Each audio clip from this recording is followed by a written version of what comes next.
Pernah nggak sih Anda ngerasain sengatan kecil pas nyentuh gagang pintu? Atau mungkin lihat rambut jadi berdiri sendiri setelah buka topi?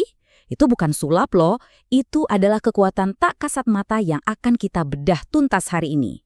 Kita semua pasti pernah ngalamin ini, kejutan kecil, kaget gitu kan? Pas nyentuh layar TV atau monitor komputer, rasanya kayak kesetrum mini. Nah, percaya atau enggak, sensasi kecil itu sumbernya sama persis dengan kekuatan petir yang menyambar di langit. Yap, kekuatan dahsyat itu namanya listrik statis. Ini bukti nyata kalau fenomena alam yang paling spektakuler sekalipun sebenarnya berawal dari prinsip yang sama dengan yang kita alami setiap hari di sekitar kita. Oke, bagian pertama, sengatan kecil sehari-hari. Kita mulai dari hal-hal yang paling akrab dulu ya. Listrik statis ini ada di mana-mana loh. Coba deh perhatiin, sisir yang habis dipakai di rambut kering tiba-tiba bisa narik sobekan kertas. Atau baju nilon yang nempel lengket satu sama lain habis disetrika. Nah, semua itu adalah ulah dari kekuatan yang sama. Lanjut ke bagian 2, dunia atom yang tak terlihat. Nah, untuk benar-benar paham, kita harus mengecilkan diri kita. Kita bakal intip apa yang terjadi di level yang super-duper kecil. Semua benda di dunia ini, termasuk tubuh kita, itu tersusun dari triliunan atom. Coba bayangin atom ini kayak tata surya mini deh. Di pusatnya ada inti. Isinya ada proton yang muatannya positif dan neutron yang netral. Terus yang kelilingin inti ini adalah elektron, partikel super ringan yang muatannya negatif. Nah, ingat-ingat si elektron ini ya, karena dia nih kuncinya. Dalam kondisi standarnya, atom itu seimbang banget. Jumlah proton yang positif sama persis dengan jumlah elektron yang negatif. Jadi, muatannya saling meniadakan. Semuanya harmonis, stabil, dan netral. Tapi keseimbangan ini bisa goyah. Gimana kalau sebuah atom nyolong elektron dari atom lain? Nah, dia jadi kelebihan muatan negatif kan? Keseimbangannya hilang, dan sekarang atom itu jadi bermuatan negatif. Sebaliknya juga bisa kejadian. Kalau sebuah atom malah kecolongan satu atau lebih elektronnya, dia jadi kekurangan muatan negatif. Akibatnya apa? Muatan positif dari proton jadi lebih dominan. Dan atom itu pun berubah jadi bermuatan positif. Terus, gimana caranya benda bisa jadi bermuatan? Seringnya cuma gara-gara gesekan. Bayangin kita gosok-gosok plastik pakai kain. Gesekan itu ibarat mengguncang atom, bikin elektron-elektron dari kain lompat pindah ke plastik. Hasilnya, plastik jadi kelebihan elektron, muatannya jadi negatif. Sementara kain yang kehilangan elektron jadi positif. Dan listrik statis pun tercipta. Sesimpel itu. Jadi inilah inti dari listrik statis. Penumpukan muatan listrik bisa positif, bisa negatif di permukaan sebuah benda. Muatannya ini statis alias diam, gak ngalir. Kayak energi yang lagi nunggu momen yang pas buat dilepaskan. Bagian 3, aturan main muatan listrik. Oke, sekarang kita udah kenal sama muatan positif dan negatif. Tapi gimana cara mereka berinteraksi satu sama lain?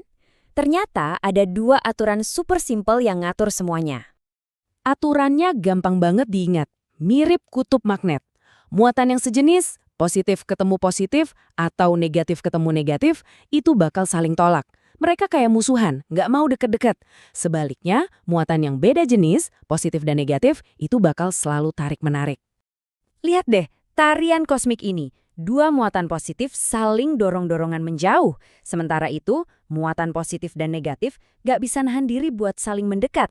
Tarik dan tolak, inilah hukum fundamental yang menggerakkan dunia kelistrikan. Bagian 4, mendeteksi dan mengukur kekuatan. Kita tahu kekuatan ini ada, tapi gimana cara kita ngebuktinya? Dan gimana caranya kita bisa ngukur sesuatu yang bahkan nggak bisa kita lihat? Kenalin, ini namanya elektroskop. Anggap aja ini alat detektif buat ngintip muatan listrik. Jadi, pas benda bermuatan dideketin ke bola logam di atas, muatannya itu bakal ngalir turun ke 2 daun logam tipis di bawah. Nah, karena kedua daun ini jadi punya muatan yang sejenis, mereka bakal saling tolak dan langsung mekar kebuka. Ini bukti visual dari kekuatan yang tak terlihat tadi. Keren kan? Oke, kita udah bisa deteksi. Tapi pertanyaan selanjutnya, seberapa kuat sih sebenarnya gaya tarik atau tolaknya ini? Apa bisa kita kasih angka? Jawabannya, tentu saja bisa. Ada seorang ilmuwan Prancis namanya Charles Coulomb yang berhasil mecahin teka-teki ini. Dia nemuin kalau kekuatan gaya listrik ini ternyata bergantung sama 2 hal simpel. Seberapa besar muatannya dan seberapa jauh jarak antara keduanya.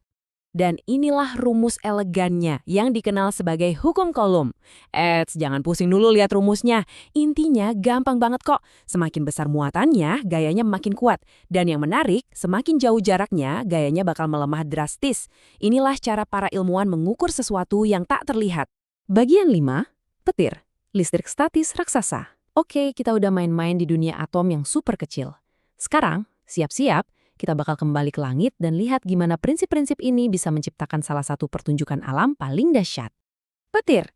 Pada dasarnya, ini adalah sengatan listrik statis yang sama persis dengan yang kita rasain di ujung jari kita. Bedanya, ini terjadi dalam skala yang jutaan kali lebih besar dan lebih kuat. Jadi, apa itu petir? Bayangin awan itu kayak baterai raksasa di langit. Gesekan partikel es dan air di dalamnya itu bikin penumpukan muatan positif dan negatif yang luar biasa besar. Nah, pas ketidakseimbangan ini udah terlalu ekstrim, alam nggak tahan lagi. Dia harus cari jalan keluar buat nyimbangin muatannya. Hasilnya, kilatan petir yang spektakuler itu. Dan disinilah kerennya sains. Karena kita ngerti prinsipnya, kita bisa menjinakkan kekuatan petir. Penangkal petir tuh buktinya, alat ini nggak melawan petir. Tapi dengan cerdas, dia nyediain jalan tol yang aman buat muatan raksasa itu biar bisa ngalir langsung ke tanah. Jadinya, gedung-gedung pencakar langit aman dari amukannya. Jadi, dari sisir di rambut kita sampai petir yang menyambar di langit, kekuatan tak kasat mata ini ternyata ada di mana-mana.